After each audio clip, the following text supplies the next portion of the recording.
और एक्ट बनने के बाद एक्ट के लागू होने के लिए प्रशिक्षण के कार्यक्रम चलाए गए और ये 27 तारीख को सारी प्रक्रिया पूरी होने के बाद 27 जनवरी 2025 का वो ऐतिहासिक दिन है जिसमें गोवा में पहले से लागू है। देश की आजादी से पहले, देश की आजादी के बाद देश का पहला राज्य और देवभूमि उत्तराखंड के लोगों को ये गौरव प्राप्त हो गया कि देवभूमि उत्तराखंड में समान नागरिक संहिता का कानून लागू हो गया। मैं हमारे प्रधानमंत्री राष्ट्रपति आदरणीय श्री नरेंद्र मोदी जी का भी बहुत धन्यवाद करता हूं, जिनके आशीर्वाद के कारण से हम उत्तराखंड में यूसीसी लागू कर पाए। भाइयों बहनों, त्रिवेणी की ये भूमि न केवल गंगा, यमुना और सरस्वती जैसी पवित्र नदियों का संगम स्थली, बल्कि हमारी संस्कृति, आस्था और आध्यात्मिक परंपराओं का केंद्र भी है। और ये महाकुंभ हमारी सनातन संस्कृति की विशालता, उसकी सहिष्णुता और समरसता का एक प्रतीक सूत्र भी है, जहां हम सब यहां पर एकत्र हो रहे हैं। महाकुंभ के इस अवसर पर त्रिवेणी में स्नान करने का अनुभव वैसा ही है जैसे एक बूंद को सागर में विलीन होकर आत्मबोध प्राप्त होता है। ऐसे महान अवसर पर आप सभी संतों का आशीर्वाद और एक साथ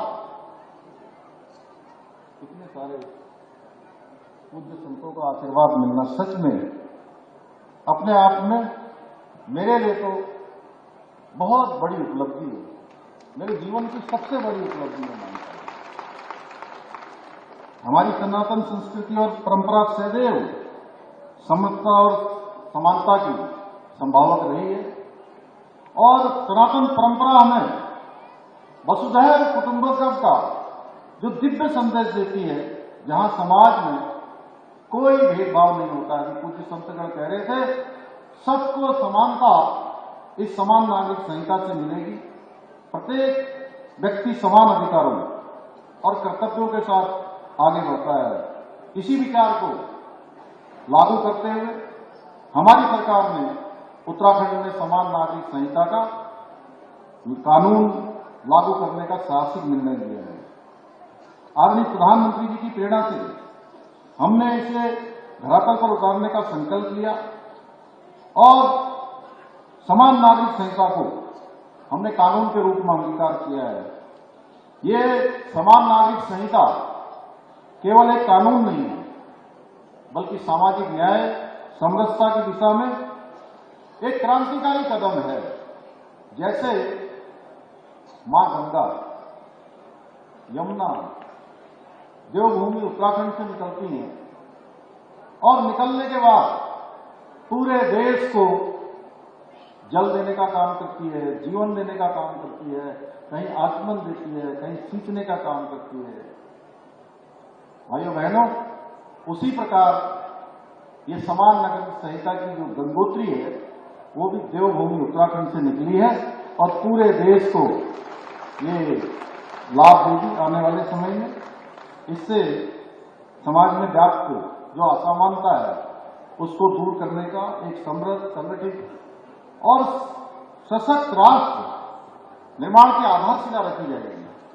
मेरा मानना है कि निश्चित रूप से समान नागरिक संहिता आने वाले समय में देश के प्रत्येक नागरिक को किसी न किसी रूप में, और हमारे प्रधानमंत्री जी का जो एक भारत श्रेष्ठ भारत का संकल्प है, उसको साकार करने की दिशा में यूसीसी इसी मंत्र को साकार करने का एक प्रयास है।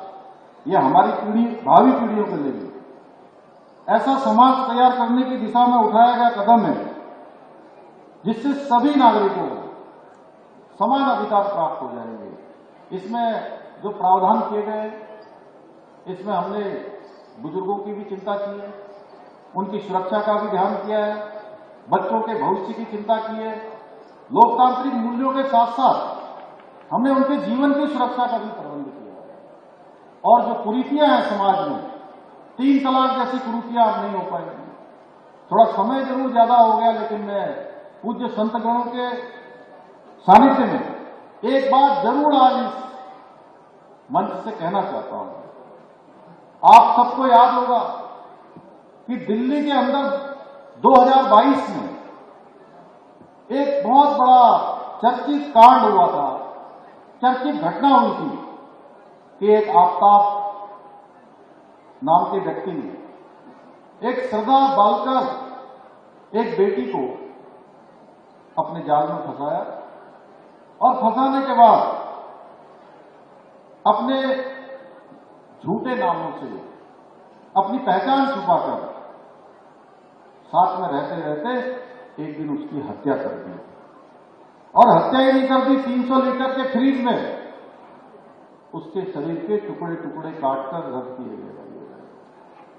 और उसके बाद भी उसके माता पिता से लगातार सोशल मीडिया में बात करता रहा। माता पिता को ये पता ही नहीं चला कि ये बात अब बेटी नहीं कर रही है, बल्कि वो हैवान आफ्ताब कर रहा है। भाइयों बहनों, हमने इस कानून में ऐसा प्रावधान किया है कि अब कोई अपनी पहचान नहीं छुपा पाएगा, उसके माता पिता को भी पता लगेगा। कोई हैवान आफ्ताब श्रद्धा जैसी बेटी के साथ इस प्रकार का जघन्य अपराध नहीं कर पाएगा। इतना ही नहीं, जब सभी नागरिकों के लिए एक समान कानून होता है तो विभिन्न समुदायों के बीच की खाई भी कम होती है और जो न्यायिक प्रणाली है वह भी प्रभावी होती है और सरल होती है। मुझे पूरा विश्वास है कि आने वाले समय में सभी राज्यों में यूसीसी लागू किया जाएगा।